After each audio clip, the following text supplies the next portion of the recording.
Hari ini saya akan bercerita Alkitab yang berjudul Hadiah Terindah Bagi Si Ragu, yang terdapat di Yohanes 20 ayat 19 sampai 29. Tapi sebelum saya bercerita, saya mengajak kita semua untuk membuka Yohanes 20 ayat yang ke-20 sampai 21. Dan sesudah berkata demikian, ia menunjukkan tangannya dan lambungnya kepada mereka. Murid-murid itu bersukacita ketika mereka melihat Tuhan. Maka kata Yesus sekali lagi, damai sejahtera bagi kamu.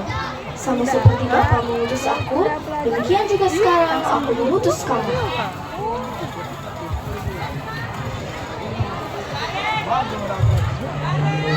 Teman-teman, ayo kita bayangkan, hari ini adalah minggu malam yang sangat sepi. Di luar sangat sunyi. Tapi di ruangan ini para murid sedang ketakutan. Mereka mengunci jendela. Kenapa? Karena mereka mengira bahwa cerita tentang Tuhan Yesus sudah berakhir di kayu salib. Di ruangan yang sudah tertutup rapat ini, para murid hanya berbisik. Bagaimana kalau kita juga ditangkap sama seperti dan Tuhan Yesus? Bagaimana kalau sekarang kita sendirian, kan Tuhan Yesus sudah tidak ada? Hati para murid dipenuhi dengan gembok ketakutan.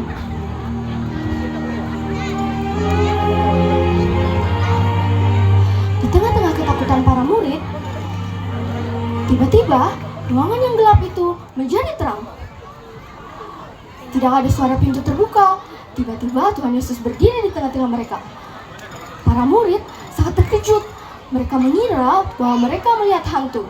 Tapi sekejap saja rasa takut yang dirasakan para murid hilang ketika mereka melihat Tuhan Yesus. Lalu Yesus berkata, damai sejahtera bagi kamu. Lalu Yesus menunjukkan bekas paku di tangannya dan luka di lambungnya. Ini menunjukkan bahwa Yesus benar-benar bangkit dan menang atas maut. Setelah menunjukkan bekas paku di tangannya dan luka di lambungnya, Yesus berkata,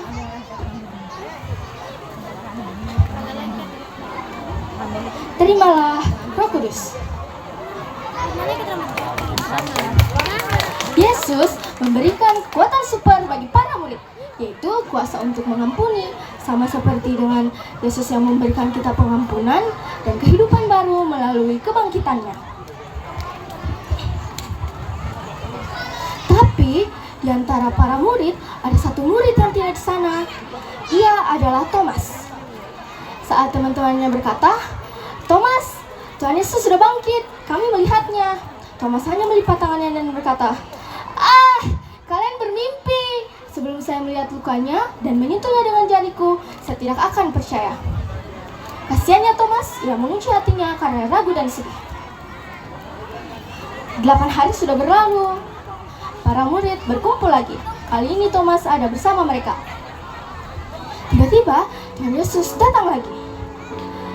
Ia berkata kepada Thomas, Thomas, kemarilah, ulurkan tanganmu dan sentuhlah lambungku. Jangan engkau tidak percaya lagi. Saat itu juga, keraguan dan kesedihan Thomas runtuh. Ia berlutut dan berkata, ya Tuhanku dan Allahku, aku percaya engkau benar-benar telah bangkit. Nah, teman-teman, Yesus selalu berkata kepada kita dan kepada Thomas dan kepada kita juga hari ini, bahwa Thomas, engkau sudah melihat aku, maka percayalah. Berbahagialah mereka yang tidak melihat namun percaya. Teman-teman, mungkin sekarang kita tidak bisa merasakan tangan Tuhan Yesus, tapi kita bisa merasakan pelukannya saat kita berdoa.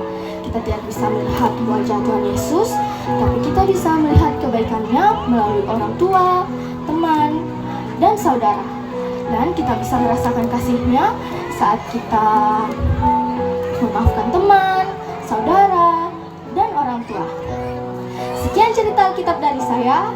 Tuhan Yesus telah bangkit dan memberikan kita semua hidup baru. Sekian, terima kasih. Tuhan Yesus memberkati.